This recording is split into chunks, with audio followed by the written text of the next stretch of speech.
In this video, we'll learn about how to approximate the area under a curve. First, it's useful to recall a couple of simple area formulas for the area of a rectangle and the area of a triangle. When we talk about the area under a curve, what we really mean is the area between the curve and the x-axis. So in this example, we're looking for the area under the curve y equals 3x from x equals 0 to x equals 3. But what we notice here is that since that curve, y equals 3x, is really not a curve at all, but a straight line, the area that we're looking for is really just the area of a triangle. The base of that triangle is 3 units, and the height of the triangle is 9, and I know that because I can get that height by plugging the number 3 into my function to figure out this vertical distance, because the vertical distance from the x-axis up to a function is the y value for that function. So I plug 3 into y equals 3x, and that gives me 9. Multiply 1/2 base times height, and that gives me my area of 13.5. Now what do we do when the function isn't a straight line? If we get a curved shape, like the one shown here, how do we actually find the area of that shaded-in region? We will learn about how to find the exact area under a curved function a little later on, but for right now what we're going to do is approximate the area using rectangles. Our first step will be to divide the interval that we're looking at into some number of equally spaced pieces. In this case, the interval that we're looking at went from 1 to 5, and we broke it up into 4 pieces. Next, we'll select an x value from each subinterval, and in this case we've chosen the left-hand endpoint. So in the subinterval from 1 to 2, we chose the left-hand endpoint, and that's going to give us the height of our rectangle. From 2 to 3, we chose the left-hand endpoint, and that gave us the height of our rectangle, and so on. We take those selected points, and just like we did before, we're going to plug those points into our function to get the y values, which are going to give us the heights. So now that we have heights for each of our rectangles, we just simply multiply base times height to get the area of each rectangle, and then we add up all of those areas to get our approximation.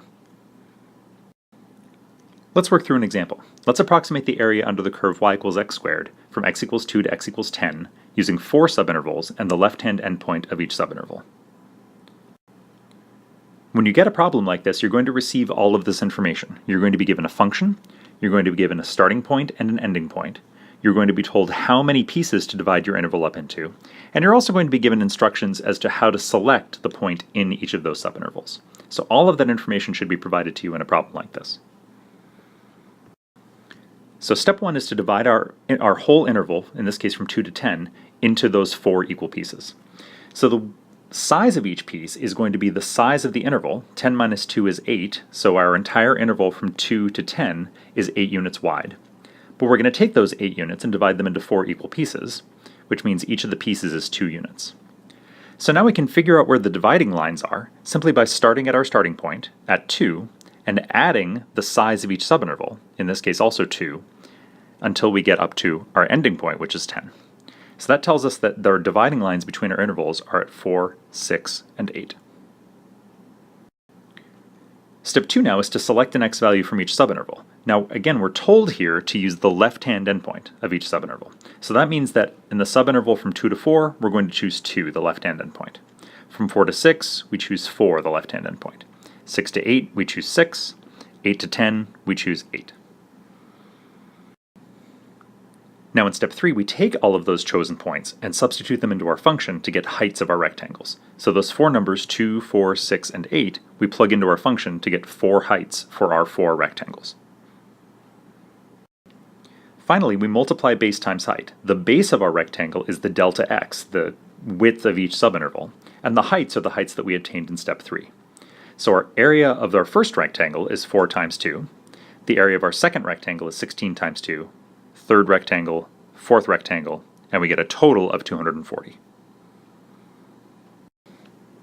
So just to recap the process for approximating the area under a curve, we start by subdividing our interval from a to b into n equal intervals. So again, this will be information that's provided to you. The starting number I'm just calling a, the ending number I'm calling b, and the n is the number of pieces. In the example that we just worked through, the a was 2, the b was 10, and the n was 4. So the equal width we call delta x, and that's simply calculated by taking b minus a, the length of the entire interval, divided by n, divided by how many pieces. So now in step 2, we're going to be instructed on how to select a point from each of those subintervals. The example we did before, we were told to use the left-hand endpoint, but we could just as easily have been told to use the right-hand endpoint, or the point halfway in between, or any number of variations. We use those selected points, substitute them into our function, and that gives us the height of each of our rectangles.